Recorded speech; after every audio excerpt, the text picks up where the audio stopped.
Hello, lovers of Black true crime.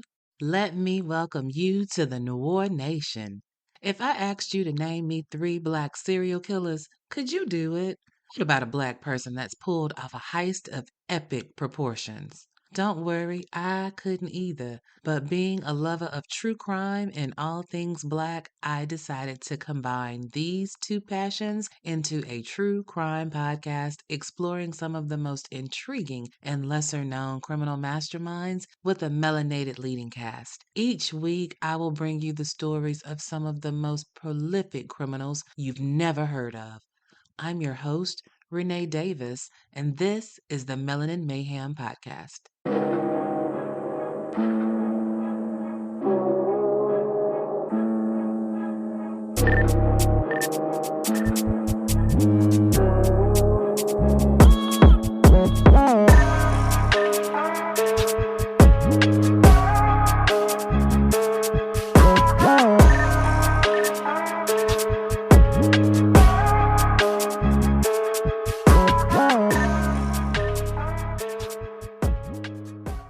Ooh, hey, New Orleans Nation, I have missed y'all so much. A week was just too long. How you been? Your favorite country girl with a voice that just drips molasses is back with another tale of melanated mayhem for your listening pleasure. If this is your first time joining us over here at the Nation, welcome. We've been waiting for you. And if you are a regular, honey, well, go on, sit yourself right on down, because you know I keep a seat warm just for you. Baby, I gotta tell y'all, this week's story got a little bit of a different twist than our normal tale of mayhem. I mean, most times I walk away from the story like, serves your ass right, because it was a sick, twisted motherfucker that we was talking about. But this week, I'm kinda on some, I don't know, I ain't saying he right, but I understand. You know, I'm on my Chris Rock shit this week about the situation. And I'm not saying that our mayhem maker didn't do some bad shit, because he did. But I'm just saying, I kind of feel a little bit of empathy towards the young man because I feel that circumstances that he wasn't prepared for altered his life significantly. This guy, he started out as the textbook definition of normal. But racism played a significant role in him being a good guy turned bad. Come on, Riri. Now, I ain't gonna keep y'all in suspense any longer. Let me introduce you to this week's Mr. Mark Essex, aka the New Orleans Sniper. Mark James Robert Essex, who everybody called Jimmy, was born August 12th, 1949 in Emporia, Kansas, which was a small, tightly knit country community. You know what I'm saying? His parents, Mark and Nellie Essex, were well known and well respected in their little community. James had three siblings, three brothers and a sister, and all in the family, they lived a quiet, middle-class life. Like, his daddy worked as a foreman over there at the meat packing plant, and his mama, she worked with preschool children. They were devout Christians. I'm talking about the type that was in church every time the doors opened. You know that type. The type where in the family, everybody had a role in the church. Whether they was on the usher board, the youth choir, the deaconess board, whatever. You was doing something at the church. They went to Sunday school and Bible study. In the summertime, the children went to vacation Bible school. Y'all know about vacation Bible school, right? Woo! I remember vacation Bible school. Baby, we used to have a time. That's why I know all the books of the Bible in order now. And I went to an old Holiness Pentecostal church, so we had that good food up in that joint. Ooh, it's making me hungry. Now, the Essexes were normal, like I said, just an average all-American family in the 60s. They woke up, went to school and to work, and then they came home, had dinner, around the table with mama and daddy and the children talking about their day before they got up, did their homework, and got ready for bed. And they rinsed and repeated that shit every day. So there's nothing funny or off-color here. These were just normal, regular, everyday people. Like most Black American families, regardless of income in the 60s. Nothing remarkable, just good, respected people. We all know people like that, right? Maybe you are like that. I know I'm like that. I'm just an old normal girl, just average, right? Sometimes. Never basic, though. Never basic. Anyway, Jimmy was a quiet, sensitive child. And he wasn't big as nothing. You know, one of them children with an old slight build. And he was a shouty for real because that growth spurt, it just didn't happen. But nevertheless, little Jimmy, he was liked at the school. Everybody had good things to say about him. Stuff like, Jimmy, he's shy, but he's a nice young man, very mannerable, thoughtful, gentle, sweet. Y'all know when we call him sweet. Those adjectives, when people use them to describe someone, you just don't think anything negative, right? Because again, nobody had a negative thing to say about this unassuming young man. He was the kind of kid that sort of faded into the background. If somebody spoke to him, of course he would respond, but he wasn't the type to just be up leading a group discussion, right? He would never, ever, ever be the class clown or someone trying to seek to be the center of attention. Jimmy was a worker bee, and the community accepted him for who he was, and he thrived. He was a healthy, happy, young black man. He had a future ahead of him that could have been anything that he wanted it to be, or at least he thought. Speaking of that community, Emporia was a little bubble of racial harmony. It was a small town, population wasn't but 1,900. One of those places where everybody knows everybody else, white and black, right? It was a town where the kids went to school together, from elementary school all the way to high school, as long as they didn't move away, right? The kind of insulated bubble where racial harmony was an actual thing. And that shit does happen. I know it well, and maybe some of y'all know it too if you came from a non-metropolitan area, or as I like to call it, the country. And even if you were born and raised in the city in an urban environment, you had kinfolks in the country probably, and your mama probably made you visit them in the summertime. And you ain't like it because it was too slow, right? So you kind of felt it for yourself what that little utopia-like place kind of sort of feels like. Let me tell you, some people, they never leave their little utopia, right? They love that suburban or rural life. That's enough for them. But then for others, there is a desire to leave the nest and go off into the world and see some shit and experience some shit. Y'all know. And in many cases, when they go off into the world, they do it and everything is all right. They go off from the shelter of their parents' house and they're able to roll with life's punches. But for some others, they don't fare so well because they are not really prepared for the real world. And you see, in Jimmy's case, he was sheltered in every sense of the word. Like every sense of the word. That little insulated bubble of racial harmony had not prepared this young black man for the world beyond the city limit of Emporia. This boy had the rosiest of rose-colored glasses on. Naive, green, and clueless might as well have been his first, middle, and last name. Because you see, Jimmy was brought up thinking that every person was a good person, right? Maybe sometimes these good people were grumpy, maybe even angry, but they were still level-headed and fair. And when things were not level or they weren't fair, all you had to do was tell the teacher or tell your parents, and everything would be made okay. His experience, his whole life was one of positive encounters with white people because Emporia was like 85% white. And he never experienced the sharp blade of racism just slicing his little feelings into shreds. He might have read about that shit, saw some of that shit on TV, but to him, that happened in a land far, far away. And it was probably explainable, but it would never happen to him if he were in that situation because he was a good young man, respectable, polite, and he would always be treated with kindness and fairness and respect. Poor little Tink Tink. Jimmy was a little Jimmy too. He wasn't but 5'4" and 130 pounds soaking wet. He was a little dude for real. One of them dudes that's just non-threatening in every way possible. Even as a young adult. When people saw him, they mistook him for a younger teen. Jimmy didn't never get in no trouble. He got pulled over twice. And both times, the reason they pulled him over was because they thought it was a child driving the car.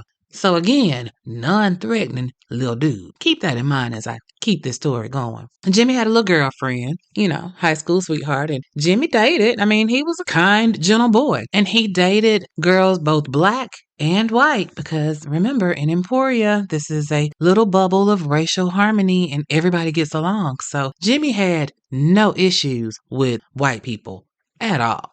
He cut grass for pocket change, and he also had aspirations to become a preacher.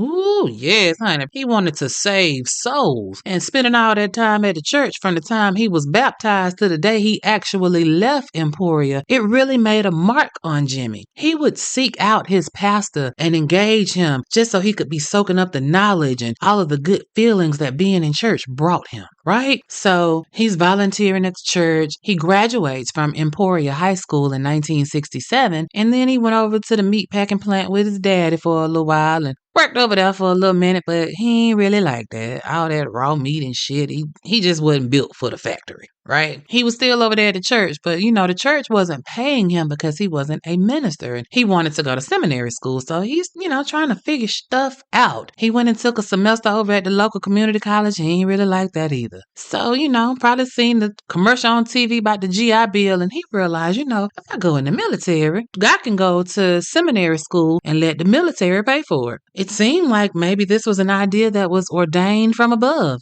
So what does Jimmy do? He went on down there to the local Navy recruitment office and he enlisted. But I gotta think, maybe if he had chosen a different path, like if he had stuck it out over there at the meatpacking plant or, I don't know, delivered papers, anything, married his high school sweetheart and moved away, his life might have turned out so much more differently if he had not joined the Navy. I cannot tell you how totally unprepared for the real world Jimmy was. I mean, he went from an environment where he was treated like a black man to an environment where he was a nigger with a hard ER. Not a nigga, but a nigger. And he jumped head first into that environment with no training wheels. January 13th, 1969, Jimmy joined the Navy. And ain't no easing into the military, right? You can't just put a toe in and see how the water feels. Oh, no, this shit is a gang and you get jumped in day one. They stationed him over at a naval base in San Diego. At least he had a pretty view because San Diego is gorgeous. Anyway, the Navy, this is ships, so it's all tight quarters and shit. If you on a ship, you ain't really nowhere for you to run, right? And at first, it wasn't so bad for Jimmy. He went in and he liked the job that they were training him to do. He was training to be a dental assistant. And his quiet nature endeared him to his immediate supervisor, a man named Lieutenant Robert Hatcher. That man didn't have nothing but good shit to say about Jimmy. He said that he was the best that he'd ever worked with, that he was outstanding in his professional performance and duties. At least that's what he said at Jimmy's court-martial hearing. What, Nate? Court-martial? How in the hell little sweet Jimmy get court-martialed? See, what had happened was, over the 2 years that Jimmy was in the Navy, that racism I was talking about, I ain't talking about the microaggressions we kind of go through now when we be at work. I'm talking about in the 60s, these motherfucking racist white boys was the in-your-face kind of racist. Them blatant and loud as fuck with the shit type of racist, right? This is only a few years after the Civil Rights Act of 1964 was passed. I'm talking 5 years maybe. Y'all know shit don't change overnight. We learned that with the Emancipation Proclamation. Shit take time for the message to actually get around and sink in that change gonna come.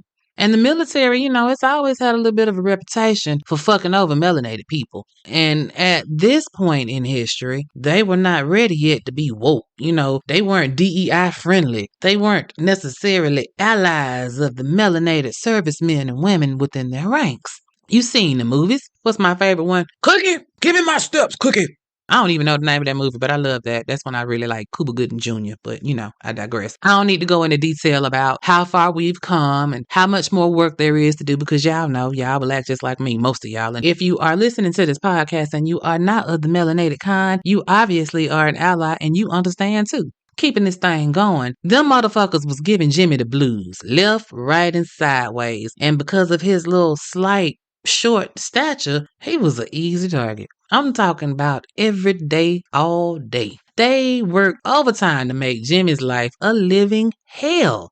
And Jimmy, coming from a world where you told the people in charge when you had a problem and they fixed it, that shit wasn't working in the Navy. When he reported that bullying that he was going through and all of his experiences to his superior officers, they looked at his black ass and was like, and nigga? And they basically laughed in his face. And of course, word then got back to the bullies about him going and now snitching on their ass, and that just made them fucking worse, right? Add to Jimmy's frustration, his fellow melanated servicemen, he felt like they was doing more ignoring the issues than trying to fight the power. Of course, this is Jimmy's opinion. And Jimmy's just going through it. Then he finds a friend in a man named Rodney Frank, old militant motherfucker from New Orleans. Rodney introduced Jimmy to the Black Panthers and black nationalism. Woo!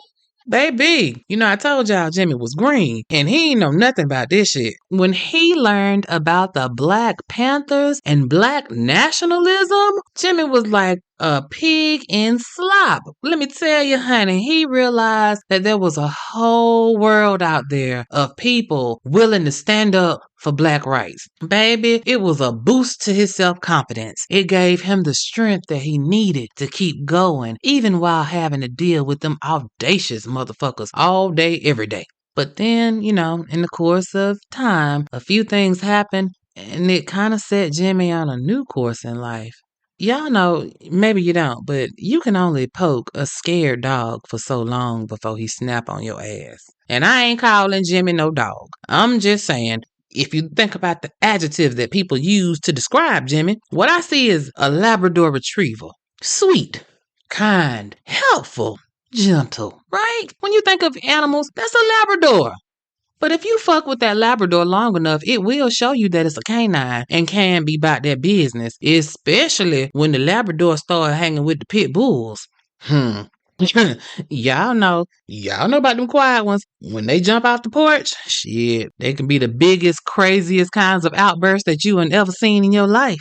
So there was a time after his enlightenment of the Panther Party, he got into it with one of his tormentors, and they tussled a little bit. See, what had happened was Jimmy and 3 of his friends was just chilling in the barracks, and this white guy come up to him and started fucking with him, telling them to shut the fuck up, nigger. Y'all too loud. And of course, they told him, you know, go fuck yourself with the biggest dick you can find, crackle. And words was being traded back and forth and shit, and the next thing you know, we have fisticuffs. Ooh, that's my bougie word. It's so rare that I get a chance to use fisticuffs in a sentence. It makes fighting sound all refined and shit. But yeah, they got to throwing hands, and Jimmy might have got throwed around a little bit. Now his ego, his pride, and his ass is bruised. And on top of that, the white dude went and told on them and got they ass in trouble. Like, trouble.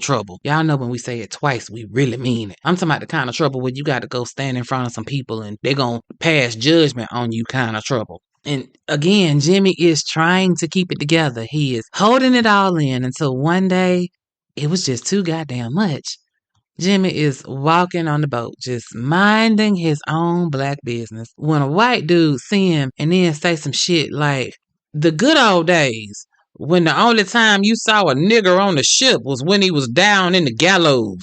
What did you motherfucking say? Y'all know the gallows is the bottom of the ship where the slaves used to ride at.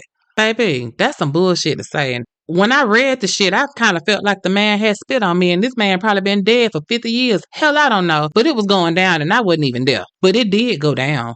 Jimmy went at that ass. And this wasn't no regular white boy neither. This was an NCO. This was an officer on the ship. And he was an NCO, and Jimmy was an IDC. I don't care, motherfucker. He squared up on his ass, and then they started rearranging the furniture. Now, you gotta remember, Jimmy ain't but like 20, 21 at the time. He young as fuck. He is mannerable, not mature. At that age, going through what he is going through, this man was like a grenade with the pin already pulled. It's just a matter of time it's gonna go off. This is the straw that broke the camel's back.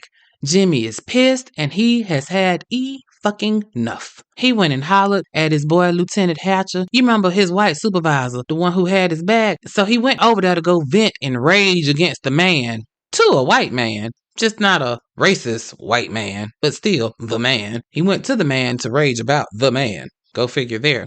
But he went to the right place, because Lieutenant Hatcher, he did try to help. he went and started his own investigation into the situation outside of the official investigation. And then he did some of his white man privilege shit, and he got them to stop the disciplinary proceedings against Jimmy and his friends. Now, y'all know only some white privileges could have got that black man out of that bullshit, right? And while they may have dropped the disciplinary actions against Jimmy and his friends, they were still fucking with him. Like, they split them up, so they were no longer bunking together. They sent them in 3 different directions, right? It was kind of like Jimmy and his friends was the Bloods, and they sent them in a pen full of the Crips. That's how bad it was. Jimmy is getting fucked with, harassed and fucked with and harassed. And he just couldn't get away from it. He couldn't eat because they was fucking with him in the mess hall. He couldn't go out there and play basketball to blow off some steam because they was out there in the rec area too. He couldn't even goddamn sleep at night because they was in the dorms fucking with him while he was trying to get some sleep. You can't sleep because you gotta keep one eye open because these motherfuckers might fuck with you when you sleep. It was too much. It was too fucking much. If he went off base, they searched him. When he came back on base, they searched him. They didn't search nobody else. They just searched him. And all the time, they only referred to him as boy. Come here, boy. Sit here, boy. Go there, boy. It was too much. That's too goddamn much. Jimmy was appreciative of the strings that Lieutenant Hatcher was able to pull for him. But he was also on his, this is some bullshit type of time, right? Because it was. They shouldn't have been fucking with him in the first place. And all he could say was, this ain't right. This ain't right. And he just couldn't let it go. Lieutenant Hatcher was not going to be there like his babysitter every time he got into some shit with one of them racist-ass white boys. Lieutenant Hatcher could not fight Jimmy's battles for him. And, of course, in Jimmy's mind, he shouldn't have to. Jimmy is a man, and he should be able to stand up for himself. The world should not treat him like trash because of the color of his skin. And Jimmy just could not wrap his mind around this goddamn concept. It was like he was a volcano that was about to erupt at any moment.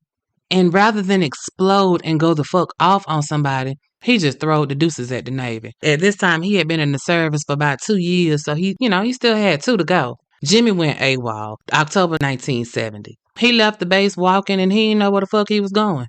He just knew that he had all of these emotions swirling through him and unfamiliar and don't know how to process and deal with this shit. So he just wandered around for a bit and then he found himself at the bus station and he walks in and he buys a ticket to LA. Don't know why he's going to LA. He just bought a ticket to LA. And as he's sitting there waiting on the bus, he catch a bus driver leaving off of his bus. And the bus is going to New Orleans. Well, the bus is unattended and Jimmy just gets up and goes on that bus and sits down. The bus takes off, and Jimmy's headed to New Orleans. But it stopped in El Paso, and he happened to get off and called his parents. And instantly, if you are a parent, we know when something's wrong with our babies. And Jimmy's parents were no different. They knew something was wrong. And when his mama asked him, baby, what's wrong, baby? He just told her mama, I need time to think. And his parents was like, you know what? Say less. They sent him some Western Union money to come on home. And that's exactly what he did. Jimmy hopped on a bus and went on back to Emporia. For Jimmy, he just needed to be with his people, his black people. He needed to get his mind right and try to pray or something because he was beginning to hate white people. Y'all, when I say Jimmy was tired, and I ain't say tired. I said Jimmy was tired. He was tired of white people all the fucking way round. The Navy had messed up his whole mental, and he got home and his family covered him in love and affection and attention. But that shit wasn't working. So he went over to the church, and his pastor ministered to him for hours and hours, kind of like that Money Long song, without all of the sexual innuendos. But that shit didn't help either. Maybe he needed some sexual innuendos. I don't know. The pastor said, quote, he told me he thought Christianity was a white man's religion. Y'all, the boy that wanted to be a minister a few years ago when he left home, he wanted to go to seminary school. Now this nigga don't want no parts of that shit. He on some fuck the church, fuck the religion, and most of all, fuck them white folks. But the second lesson that Jimmy was starting to learn was that white people are everywhere. And it was sinking in what it actually meant to be a minority. The Navy showed him that racism was the way of the world, and he just felt helpless and hopeless. Everything that he thought he knew was shattered. Those rose-colored glasses, long gone. And Jimmy didn't know what to do. but he knew he had to do something. So he's AWOL, back at his house, place of solace, the place he's always felt a part of, his peace, but ain't no peace in Jimmy's spirit.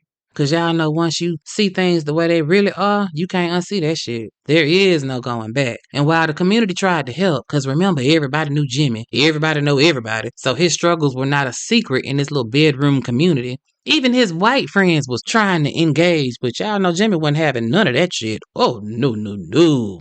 Get away from me, you devil. Jimmy didn't stay in Emporia either. He went over to New York and joined a branch of the Black Panthers. And they taught him all kind of shit. Stuff like guerrilla warfare tactics, how to fight and all that shit. And they gave Jimmy an outlet to channel some of that rage. They taught him how to shoot. And Jimmy stayed constantly on the ranges just shooting and shooting and shooting, perfecting his marksmanship. And so he stayed in New York for a while and then he went back to Emporia. And when he got back to Emporia, the pastor was still trying to minister to him and his mama and his daddy was trying to help make it better. But Jimmy was like, nah, bruh. White people are the devil. So he just stewing in his rage. But now he got the Navy on his back because I told y'all he was AWOL. So he reaches out to his favorite white man, Lieutenant Hatcher. And Lieutenant Hatcher was like, I got you. I got you, Jimmy. And he told him he would help him in any way he could because he knew he got a raw deal. So Jimmy's mama convinced him that he needed to go ahead and turn himself in and go and get this shit with the Navy over with because he couldn't run from his problems forever. On January 15, 1971, Jimmy was court-martialed. As I said, Lieutenant Hatcher was in his corner all the way, and he tried to help him as much as he could. He told the court that they was fucking with Jimmy and that he didn't deserve it because he was a truly good person, but all that shit did not matter. They still kicked Jimmy's ass out the Navy. February 10th, 1971. They said it was due to unsuitable character and behavioral disorders. So the one that was being fucked with, that didn't want nobody to fuck with him, and who didn't fuck with nobody, was the fucking problem? Okay. That sound about right for the times. The victim, he should have just took that shit. Don't fight back. How many times have we heard that shit? Well, now he's a free man. He ain't got no more GI Bill, but shit, that's all right, because he don't want to go to seminary school no more anyway, right? And he stayed at his mom and them house for a hot minute. But Emporia was not the place that he wanted to be. That little bubble of racial harmony did not fit the narrative of Jimmy's new beliefs. So he reached out to his boy Rodney Frank, old buddy from the Navy, who he knew lived in New Orleans, who he also knew was a Panther. And Rodney, like a true friend, was like, pull up, my nigga. And that's what Jimmy did. He pulled up. New Orleans had it going on. It was lit. It was shit to do. It was a branch of the Panthers down there that embraced him like a brother. So Jimmy was like, bet.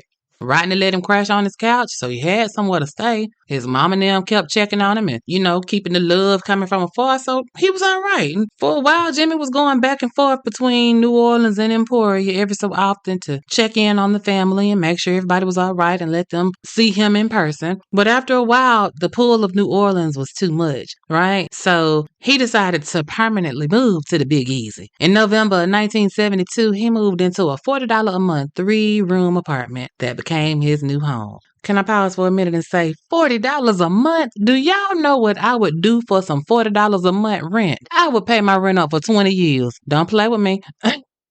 Please don't play. Lord, I can't get past that. $40 a month, 3 rooms. I don't need much at all. That's a bedroom, a living room, and a kitchen.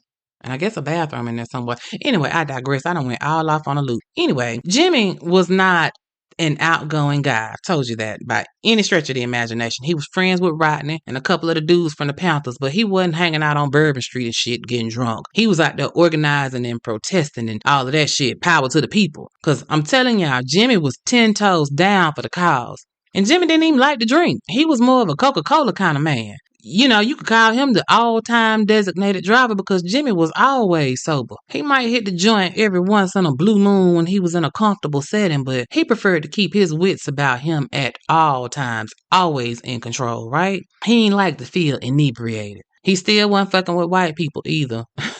His landlord, a white woman, she said that when he moved in, if she ever needed to speak to him, he would talk to her ass through the door. Bitch, you don't get no FaceTime. Talk to the door, bitch. You might think on the surface, maybe Jimmy is dealing with his trauma. The Panthers have given him a purpose. He just gonna be a little militant midget now, right? Oh, I guess the PC term would be little person, but midget sounds so much better for the times. This was in the 60s. Midget was perfectly fine to use, right? Maybe Nate got a feel-good story for y'all this week. No, this is Melanin Mayhem. It's some shit finna go on. Let me tell you what kind of shit finna go on. The walls of Jimmy's apartment tell us what Jimmy's mind was. Scrawled on the walls were phrases like, political power comes from the barrel of a gun. Or, how about this one? The quest for freedom is death. Then by death I shall escape for freedom. Those were just two of the quotes that were scrawled on his walls in big bold letters, and these were some of the more tamer quotes, if you will. There was also shit like kill black pig devil and kill white devil. I mean, the word kill was written on every single wall in the house, all on the ceilings. Kill, kill, kill, kill, kill, kill, kill. Can y'all tell where Jimmy's headspace was? Cause that ain't too subtle, Jimmy. I'm just saying, Jimmy. Jimmy went home for a surprise visit to his family in the fall of 1972. He was upbeat and chipper and shit, and the family thought he might have had turned the corner. Oh, Jimmy is finally getting past all that bullshit the Navy put him through. Mama was like, praise God. And Jimmy made sure to spend time with everybody. Like, he took time out to spend time with each one of his family members. Now, if they had also known that Jimmy had started giving away all his shit, they probably would have looked at Jimmy a little bit harder because it kind of looked like Jimmy might be saying his goodbyes. When he left Emporia and went back to New Orleans Police Department had created a special police squad that was called the Felony Action Squad. And basically, the Felony Action Squad could fuck a bitch up on sight using whatever force they wanted to. This was a new crime-fighting tool that the New Orleans Police Department had deployed. And they said anybody that fucked with the FAS, that was their little nickname. So they said if anybody came wrong at FAS, if you bucking on them, FAS had the authority to put your ass down using deadly consequences. Like, what could possibly go wrong? And, pause here for a moment. History repeats itself. We see these special police units. I know in Atlanta, we used to have one called the Red Dog. Don't nobody realize that the only thing that happens is innocent people get killed? I digress. Back to Jimmy. They done created fast. Jimmy done came back and see that this bullshit is going on, and they done created this squad of people to fuck black people up, basically. And an incident happened. And this was literally the straw that broke the camel's back for Jimmy. On November 16th, 1972, 2 black students were shot and killed by the East Baton Rouge Sheriff's Department at a campus demonstration at Southern University. Y'all know Southern is HBCU, so it wasn't number black people, right? 2 people killed by FAS. Jimmy was like, oh no, these motherfuckers got to pay. And he was the one that was gonna make them pay. Oh my Lord. If they just knew all of the things that this nigga had in his mind, maybe they would have did something different, Jesus. But you know what? Even if they did, no, it wouldn't have changed a thing. Now, y'all might be asking right about now, all right, now we've been in this thing for a little minute now. Where the fuck is the prolificness at? Jimmy's story is tragic, but it ain't out of the norm for the black community. We all know somebody that don't care for whites. You throw a rock and you'll probably hit 4 or 5 motherfuckers that don't care for the envelopians. Well, y'all know I bring y'all the heat. And this story ain't no different, so buckle up, Cupcake, because Jimmy about to set it off in this bitch. Jimmy wrote a letter. Well, actually, letter isn't the right word. He wrote a note to the WWL TV Channel 4 News, and he told them that he was about to go DEFCON 5 on the New Orleans Police Department as vengeance for the death of those 2 students over there at Southern University. Now, the note was straight to the point. It didn't cut corners. The note said, Africa greets you.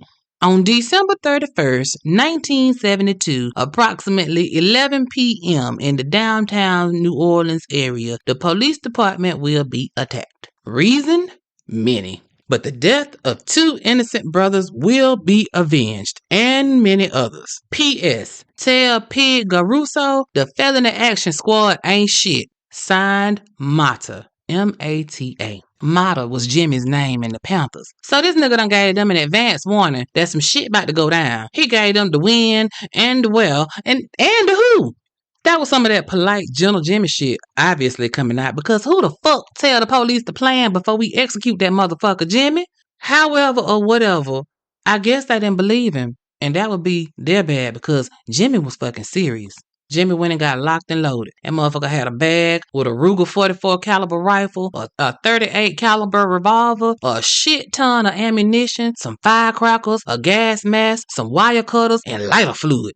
Woo! Oh, shit. Jimmy about to act a motherfucking fool. What you finna do with that lot of fluid, Jimmy? Wire cutters? Okay, let's do it. On New Year's Eve, 1972, just like that goddamn note said, Jimmy posted up outside of a police station in New Orleans, and he waited patiently, and then he seen two police officers, and he started shooting, killing one of them, a 19-year-old black police academy cadet named Alfred Harrell, and he wounded a white police officer named Bruce Weatherford. Now, I'm sure the adrenaline kicked in the overdrive because he left. He jetted out that motherfucker before anybody could catch him. And he ran into an area that was known to fuck a cop up. So it was relatively safe for a fugitive, right? But he broke into a building and it set off an alarm. And the police officer came to investigate the alarm. That motherfucker fucked around and ran into Jimmy. 33-year-old tactical squad officer Edwin Holsey got shot in the back. They kept old Officer Holsey on life support for about 3 weeks before they went on ahead and sent him to the upper room. I don't know why I say that word like that, but yeah, if you watch Life, you know why I say it like that. Anyway, the police are out looking for him, but they can't find Jimmy. Jimmy was put up. Even though New Orleans was on high alert, being put up didn't mean that Jimmy wasn't outside, because he was. Remember, Jimmy's a little dude that's been known to fade into the background. So why should now be any different? He went about going to stores, getting supplies and shit, and then he'd go back to wherever he was hiding. Well, one of the stores that he went to, the store owner, a man named Joe Pernicario, he looked at Jimmy, thought he looked familiar, and then didn't pay no attention. Then later on that day, he realized who it was. But then about 4 or 5 days later, Jimmy came back to his store. And this time, he was a little too observant. He started looking at Jimmy a little too hard. And when he clocked Jimmy, Jimmy clocked him too. Jimmy shot his ass in the shoulder. Thankfully, Joe lived. But you know, Jimmy was quick with it. Jimmy ran off, and then he jacked a car from a black man that was just out here going about his day. A man named Marvin Alberts left his gold 6-8 Chevy running on the curb in front of the Winn-Dixie while he ran in to grab something. Now, y'all youngsters, y'all don't know nothing about this. You used to be able to leave your car running with the keys in it and wouldn't nobody mess with it while you went in the store. Don't do that now, because you ain't gonna have no car when you come back. Jimmy run up and he see this car out here and he figures the universe is gifting him some wheels. And so he hops in the car just as Marvin is coming out the store. They lock eyes and Jimmy realizes that he in this man's car, and Marvin realizes that Jimmy is in his car. Jimmy was like, hey man, just give it up, because I don't want to hurt a brother today. I'm only out here to hurt these honkies. And Marvin was like, you know what, my brother? It's got gas in there. You be safe out there on these streets. Baby, powers of the people. Marvin didn't want none of that smoke. He had read the room and understood that this little nigga was not to be fucked with right now. He just said, I'd report that motherfucker stolen and let the police handle all that shit. And that's exactly what the fuck he did. He reported his car stolen. And don't you know, a little while later, the police claimed that a patrolman spotted Jimmy in the stolen car because the car was going down a road and it was hitting parked cars. Well, if you saw a car, not even just Jimmy, but if you saw a car hitting parked cars, how y'all didn't pull him over? Well, they claimed that they tried to pull him over, but they lost him in traffic. Okay. Can I just pause right here for a second and just say it's always them short motherfuckers that talk the most shit and pop off the hardest? Like, what in the Napoleon complex is going on? All right, I just needed to get that out before I tell y'all what happened next. On January 7th, 1973, just a few days later, Jimmy headed downtown to the Howard Johnson. Now, some of you youngsters may not know about the Hojo. It used to be an old popular hotel chain, kind of like a Super 8 or a Red Roof Inn with better food. This Hojo was 18 stories, and when Jimmy pulled into the parking deck, he had one plan in mind: kill as many non-melanated people as possible. And for the next 27 hours, he had the city of New Orleans under siege, baby. When he went in that hotel, he ran into a maid named Carrie. Now, Carrie was black, and Carrie seen this man running towards her with this goddamn pistol. But Jimmy told her, you know what, I don't want to hurt you, sister. I'm only killing whites today. Now it's going to be a good time for you to go on ahead and take the rest of the day off, because shit about to go down. But before you go, let me get them keys off you. Well, Sister Carrie didn't need to be told twice. You understand? She read the situation for what it was, and she handed Jimmy the keys and got the fuck out of there. On her way to the car, she told her bosses in the lobby, hey, it's a man upstairs. I think he on the 8th floor. He up there setting fire to some shit, and he armed. And then she was out. They said, y'all don't pay me enough to deal with this type of shit. Sister Kate dipped. Well, her bosses didn't follow her lead. Her bosses, two white men, one of them named Frank Schneider, he was 62 years old, and 56-year-old Walter Sherwood Collins. Well, instead of them calling the police and waiting for the cavalry to get there, they ran towards the man who was starting fires with the pistols was, right? Okay. They went racing, as far as racing you can do in an elevator, up to the 11th floor. And they bust out the elevator, and Frank, soon as he stepped out the elevator, was shot in the face for his trouble. Died right there on the spot. Walter didn't have time to do nothing but look at Frank's faceless face down here on the ground before he got shot in the stomach. Boom! He dead too. Now Jimmy just started posting up in various rooms. He got a clear view of the streets below. Perfect for target practice. The first responders start arriving, and an ambulance driver named David Munch, he pulls up and he jumps out ready to be of service. And he got shot in the face. Jimmy, why is you shooting all these people in the face? My Lord. Then a fire truck pulls up, and fireman Tim Urson, he gets the ladder ready because he's going up to try to put a hose on one of these fires, and he's climbing up the ladder, and then he gets shot in the arm. Shit! I mean, help is here, but help need help. What the fuck we gonna do?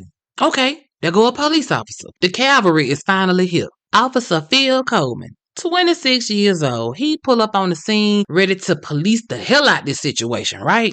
He ain't even make it out the car. He got shot in the head in the driver's seat. Oh, shit. Like, Jimmy is nothing but motherfucking headshots. He is not playing. This is not a drill. Patrolman Paul Persigo, he went and tried to get Officer Coleman out the way. You know, we don't leave a man down. When he went to go grab Patrolman Persigo, he woke up in heaven a few minutes later. Damn. Jimmy taking these motherfuckers out. Do you hear me? He just up here snipe, snipe, snipe, snipe, snipe, snipe, snipey, snipey, snipe.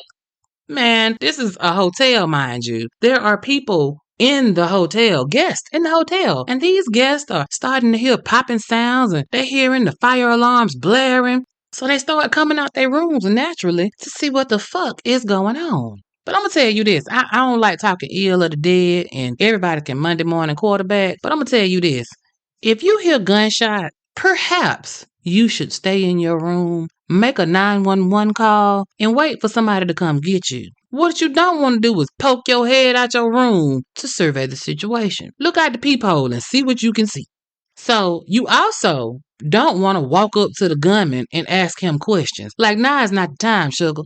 Well, hotel guest, 27-year-old Dr. Robert Stiegel, he ain't understand that. This motherfucker walked up on Jimmy on the 18th floor because he wanted to have a word. You see, he was in New Orleans on his honeymoon with his wife, and Jimmy was disturbing their groove. So he was going to go straighten this Negro out. Sir, that was not a good idea at all. He tried to take the gun from Jimmy, y'all. He was probably thinking that he could overpower Lil Jimmy. Because remember, Lil Jimmy is Lil Jimmy, 5'4", 130 pounds. The good doctor probably thought he had the advantage. He misread the motherfucking situation is what he did. Lil Jimmy was powered by pure rage. The switch had been flipped. This nigga was Rambo and the Terminator all rolled up into one. He was strong as a motherfucker right now. He shot Dr. Stiegel point blank range and killed his ass instantly. His wife, 27-year-old Elizabeth, she saw her husband get shot and ran to him in a scene straight out of the Titanic. I'll never let go, Jack. Well, Jimmy shot her ass too. One shot, straight to the dome. Dead. She obviously didn't want to be here without her husband because she ran out there just seeing her husband just got shot. You know he gonna shoot your ass too. Okay. Now at this point, there are a bunch of fires burning in various rooms on every floor of the hotel. Smoke everywhere. Don't nobody know what the shooter is. So the police have got to go floor by floor, room by room, trying to clear it and find the shooter, right? Officer Michael Burrow and a police mechanic named Robert Childress find themselves as the point people inside the hotel. Now, Officer Burrow, I understand being there. But what I want to know is what the fuck was the mechanic doing there? Like, were they that low on personnel? Did they think they was going to need a carburetor changed in the middle of this bitch or something? Like, what the fuck do we need a mechanic for? Either way, the mechanic, Robert, he should have had his ass at the shop, elbow deep in an engine somewhere. But instead, he was at the Hojo trying to find the shooter. And clearly, they have never read any of the warning signs that say, in case of fire, use the goddamn steps, because they asses when it got in the elevator. And of course, the elevator gets stuck on the 18th floor. The cavalry knows that they're in the elevator and they're trying to devise a plan to come rescue them. But the people in the elevator don't know that the cavalry is coming, so they trying to goddamn MacGyver some shit to get out the elevator.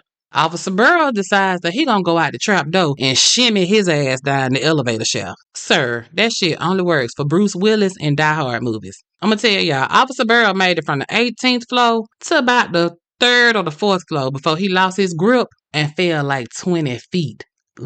Shit. That nigga is flat on his back in the bottom of an elevator shaft. Now, mechanic Robert, he was still in the elevator. He thought that shimmy shit was a bad move, and the mechanic in him decided that the better bet was to try to open the doors of the elevator. Just force these motherfuckers open. We gonna pry these goddamn doors open some way, somehow. And eventually, he did just that. And when he stepped out the elevator, he saw the bodies of the doctor and his wife in that hallway that was a blaze of fire. And it was at this point Robert remembered he wasn't a goddamn cop. He was a motherfucking mechanic.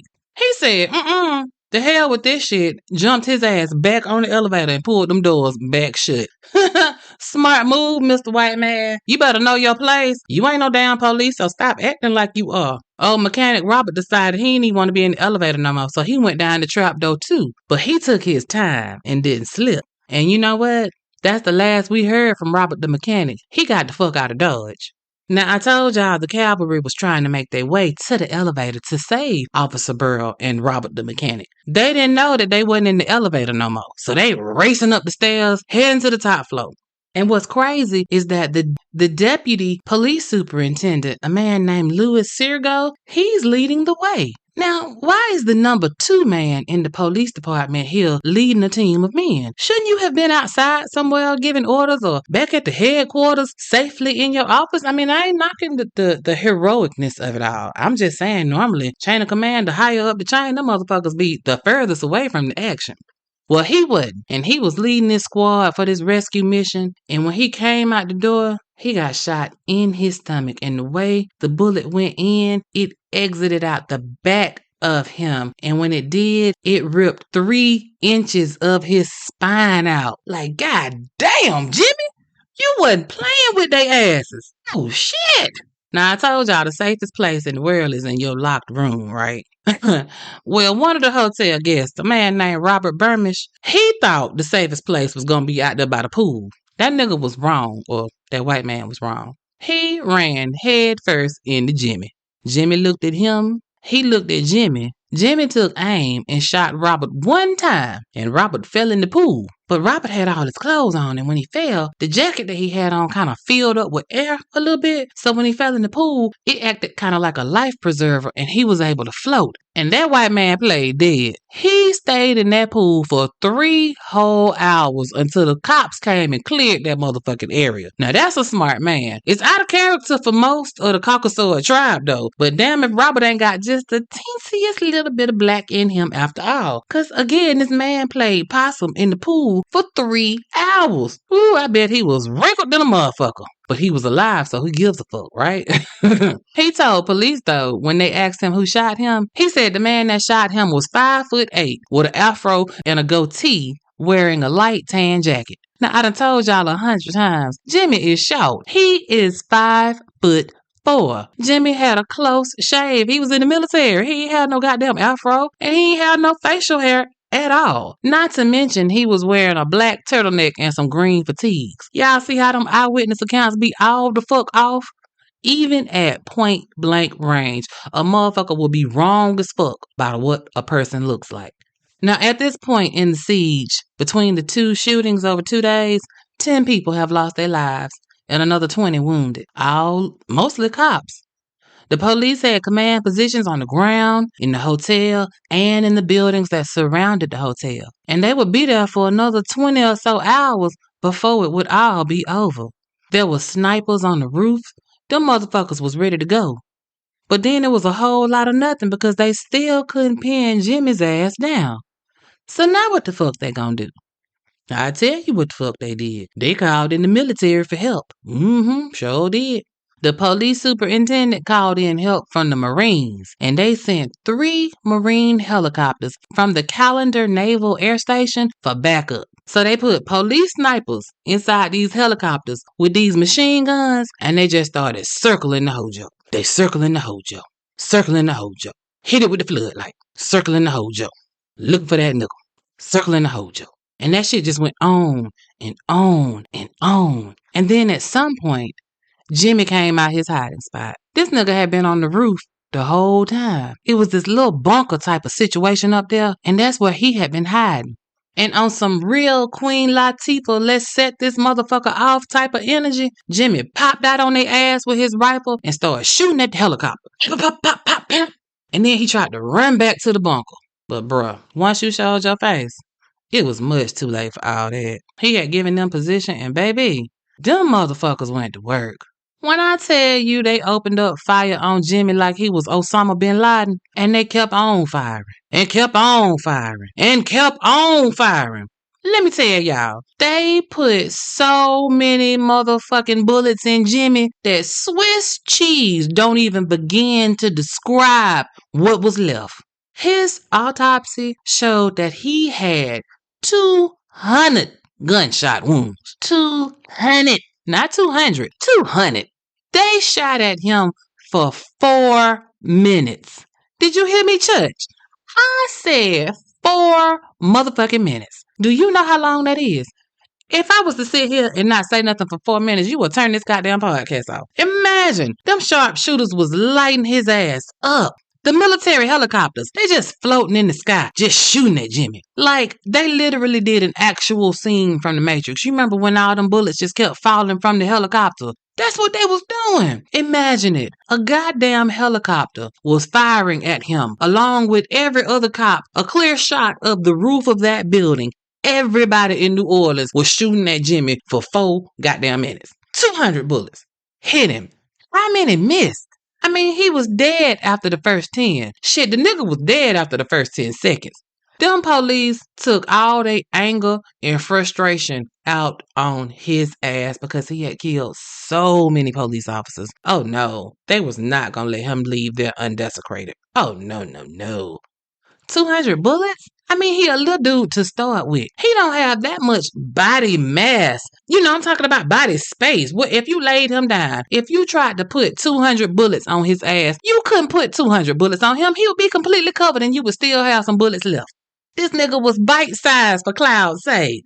Ooh, Lord, talk about overkill. It's a wonder that there was any actual body material left of Jimmy. Like, good Lord. And then, you know what? After the smoke cleared, and they standing over Jimmy's body, and they proclaiming him dead and we done won. Here comes some more bullshit.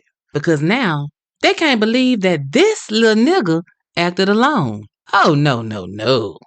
Not one scrawny black man had the city of New Orleans under siege. You mean to tell me one black man took out all these motherfucking people, wounded all these motherfucking people? Oh no. So then the survivors started giving conflicting eyewitness statements. I already told you about the man in the pool. So they started saying that Jimmy didn't act alone, that he had to have had help out there. But mind you, they've been at this hotel for 27 hours, surrounded. Every exit, every entrance, every tunnel, everything got a police officer there for the last 27 hours. So if Jimmy had help, where that motherfucker at? They couldn't find one shred of evidence pointing to any other shooters. Somebody lied and said that after they shot Jimmy to pieces, that they heard somebody else yell, "Power to the people, power to the people. I'm gonna get me 3 more white honkies." You ain't heard a goddamn thing. Then here come the snipers. They got the lie going too. They talking about that after Jimmy was down, they saw muzzle flashes. But y'all didn't find nobody else up there on that roof. So where the fuck them goddamn muzzle flashes came from, huh, bro?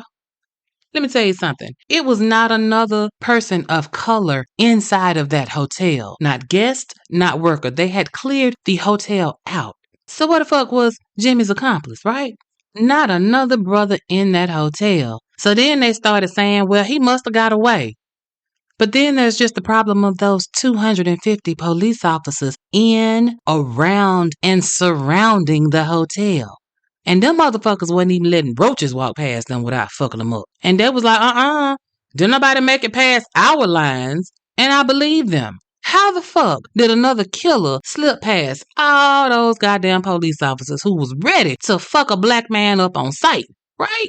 It ain't no way a melanated person would have been able to walk, crawl, or fly from that bitch. They would have had to been Harry Potter and disapparate out of that motherfucker. That's the only way. They had to been on some beam me up Scotty type of shit. The truth is, one bad motherfucker did all this carnage. One fed up black man put hot lead in more than 30 motherfuckers, 10 of which he sent to the upper room. But you know, in true discount everything a nigga do fashion, they spent the next 18 hours just searching for this non-existent black accomplice of Jimmy's. They searched every room, every closet. They looked under the beds. They looked under the chairs. They looked inside the vases. They looked in the iron. They looked every goddamn where. That motherfucker's hiding in the toilet. This nigga is somewhere.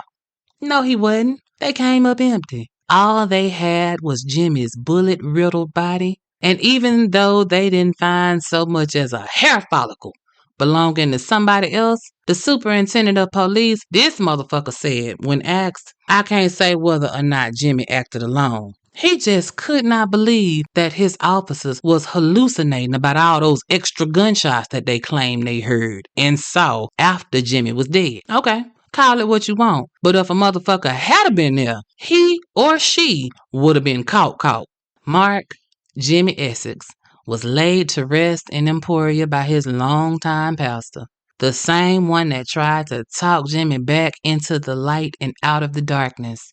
Pastor was a true black minister too, because at the service he told the attendees, which was mostly from the community of Emporia, the people who knew Jimmy since he was a child, he told them, we ain't here to ask why, we ain't here to pass judgment. We are here to send our Christian brother home. Come on, Pastor. His parents, Mark and Nellie, you know, you ain't supposed to bury your children. They sat there, even though they were heartbroken that their son was gone. Now, I'm going to let Mark's family have the last word on this story because I feel like his mama, she had a very decent point. You see, she said, the seeds of Jimmy's rage lay in the discrimination he endured while he was serving in the Navy. Those seeds bloomed into the radicalization of Jimmy. And they did. Imagine it. If Jimmy had never went into the Navy, there would not be an episode of Melanin Mayhem entitled The New Orleans Sniper because he wouldn't have been created. This man was created. I tell my kids all the time that you cannot control how somebody reacts when you fuck with them. You may have done something small. You know, you was on a 2 and they react on a 12. Some of us are touched in the head, y'all know. And you don't never know when you done came across one of them people that can go from I'm here with you to I don't give a fuck. But if you do, you learn that there are levels to the I don't give a fuckness, right? And Mark was at negative 1,000 zero fucks given, right? He was not the first, nor will he be the last. All I know is when you strip a person of their dignity, you might want to watch your back. Because shit can go left real quick. And that New Orleans Nation was the story of Mark James Robert Essex, a.k.a. Jimmy, a.k.a. the New Orleans Sniper. Also, the holder of the dubious title, the first African-American serial sniper. A good guy that let the racist trash steal his joy and turn him into a murderer. Y'all, you know, as always, I hope that you learned something and were entertained at the same damn time.